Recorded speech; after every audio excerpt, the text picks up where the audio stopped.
What's good, YouTubers and YouTubettes? This is JBsports back again with another one.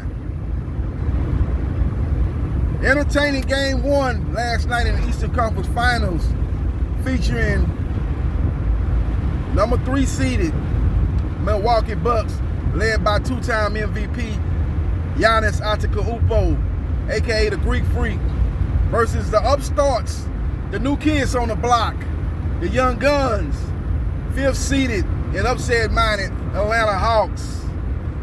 Great game. It's all about Trae Young, man, aka Ice Trae. Went out, 48 points, 11 assists, and 9 rebounds. Messed around, almost got a triple-double. And he had an up game, man. The problem with Milwaukee is they're going to have to figure this out in this series. If they want to win this series, it's the pick and roll. You know, the Denver Nuggets had the same problem with the Phoenix Suns. That's why they got swept, man. They never could solve the pick and roll with Chris Paul or Devin Booker, for that matter.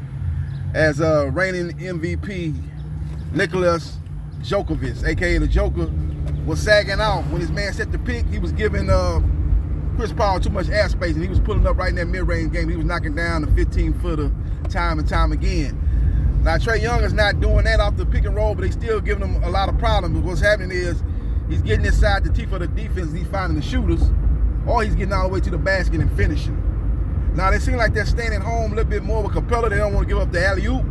But the problem is Atlanta pretty much started calling out that high screen pick and roll. And they said, look, man, we're going to let Trae Young go one-on-one with your so-called best defender, Jrue Holiday. In his crossover game, man, left Jrue Holiday like he was stuck in cement, like he had cement feet, as he couldn't keep up with the crossover and the lateral quickness of Trae Young with the ball. And he was able to get at spots on the floor and shoot very comfortably. And that was kind of to surprise. I thought Jrue Holiday with his physicality and his defense would give Trae Young problems. But that wasn't the case in game one. Now, Jrue Holiday had a good game offensively, and maybe that's the problem. He dedicated too much of his offense to scoring 33 points, and he had a good game offensively. He damn near almost got a triple-double. I think he had like 33 points, 10 rebounds, and I think he might have had around 6 assists. So he had a good game. The Greek Freak had it cooking, 34 points, 12 rebounds, and he almost had 8 or 9 assists. So he damn near almost got a triple-double. So you had 3 guys basically flirting with a triple-double, 2 with the Milwaukee Bucks and 1 with Atlanta. But when they got down to it in the fourth quarter, with both teams flowing offensively throughout the game, it came down to who could get some stops. And Atlanta was able to get a couple of stops, man. Capella was very prevalent, getting a couple of loose ball steals. He was able to be active on the perimeter, not at the rim where you expect him to be. He was able to get a couple of steals on the perimeter, man. He did a good job with Giannis down the stretch. Now, John Collins was the player of the game, actually. Even though Trae Young did his thing, 48 points, again, 11 assists and 9 rebounds, John Collins was key down the stretch, man. This guy is a guy that's a forgotten man in Atlanta. He's a guy that's a lottery pick, if I'm not mistaken. Him and Trae Young were supposed to be that 1-2 punch. We're supposed to be that Gary Payton, Sean Kemp. You know, was supposed to be on that level. That's why they drafted those 2 guys. They was expecting big things out of that 1-2 combination. And this is the beginning of a lot of great memories that the Atlanta Hawks front office is hoping to fulfill for their fans. So we will see what happens. We will see what transpires. But Milwaukee Bucks must solve their pick and roll defense, and Jrue Holiday must play better defense. Now, I think game 2 is going to be a little bit more different than game 1. Similar to the Western Conference Final, as game 1 was a real high-scoring game where Phoenix Suns won 120 to 114. But game 2 was totally different, and both teams came out with a defensive mindset. And it was a defensive game. It came down to possessions at the end of that game, and Phoenix Suns were able to out-execute the LA Clippers in the waning minutes of that game.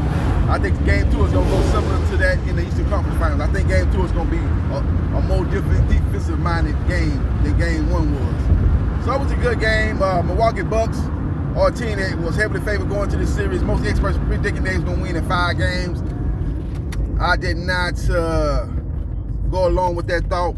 I thought Milwaukee would win in 6 games. I'm sticking to that. But they're going to have to make some adjustments, no doubt about it. They're going to have to make some adjustments. And Chris Middleton, I'm going to be looking for him on the back of a milk box. He was MIA. Missing in action, man. He was 6 for 23, 0 for 9 behind the three-point line. Did not play well. And I think they're going to have to find him some times where he's going to have to be on Trae Young.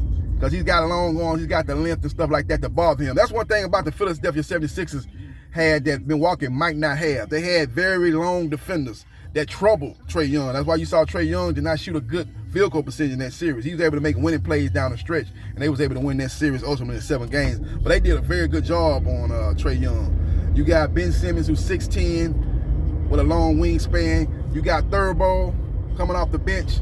He's about, 6'8", with a long wingspan. So you had multiple defenders with height and a long wingspan that troubled Trae Young. Trae Young quiet as kept probably around by 6'2". I think he's actually smaller than Steph Curry. Steph Curry's about a legitimate 6'3". I think Trae Young's around 6'1.5", 6'2", somewhere in that range.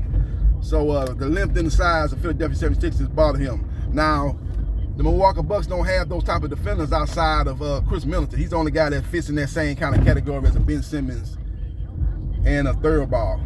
He's about 6'7", 6'8", and he's got a long wingspan. So you might have to Budenholzer. You got to make adjustments, man. You got to win this series, or you're gonna get ran out of town. That's what it boiled down to. You got to make decisions. And you also need to play George Teague. Why is George Teague not playing?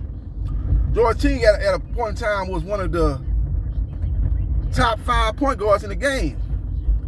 You know, he was just a guy that was underrated, kind of like the Mike Conley in that regard. He was a guy that didn't get a lot of headline news, didn't get a lot of press, but this guy was one of the better point guards in the league. You know, he's been moving around from team to team. I know he's probably up in age. He's probably got to be close to about right with his 32, 33 years old, so in that range. But for him only to get 6 minutes in the whole game is crazy. It's asinine. He needs to play more.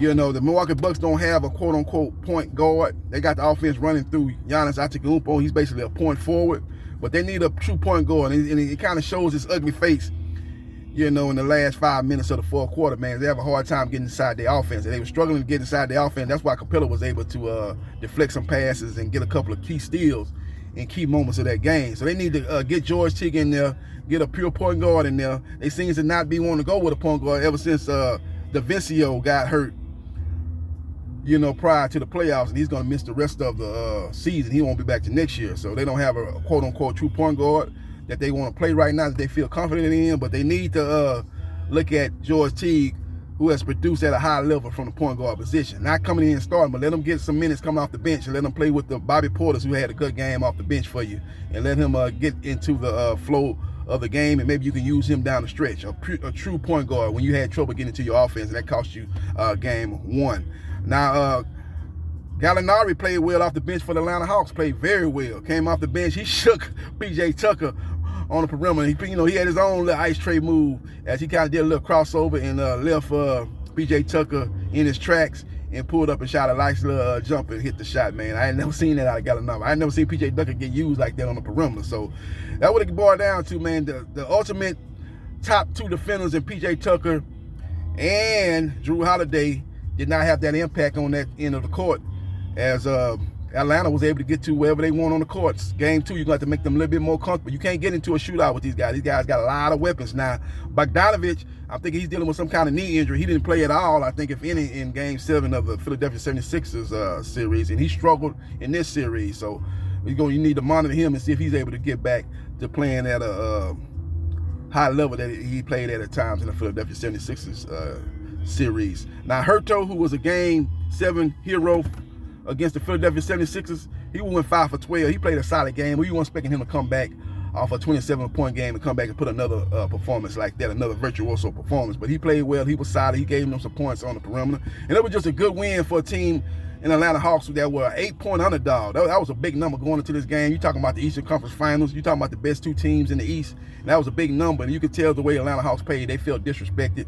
Most pundits was picking them to lose in 5 games. They thought Milwaukee would run through them, you know, based on what they did with the Brooklyn Nets and the Miami Heat, that this was going to be a much easier series. And Atlanta Hawks took that to heart. And one thing about Atlanta Hawks that I think they have a decided advantage in this series is the head coach. I think Nate McMillan is a much better head coach, much better in-game coach, much better game-to-game coach than Budenholzer. And that could play a part if these series drag out and go 6-7 games. So we will see what happens. And we will see what transpires. But good win by the Atlanta Hawks over the Milwaukee Bucks. 116-113 to take a 1-0 lead and get in the Eastern Conference Finals. And they play again Friday night in Milwaukee, Wisconsin, aka the Beer City. So we will see what happens and we will see what transpires. Let me know your thoughts about this matchup and who you like ultimately to win this series and move on to the NBA Finals. Hit the like button if you like the content of this video and subscribe to JB Sports, the man, the myth, the legend. And I holla.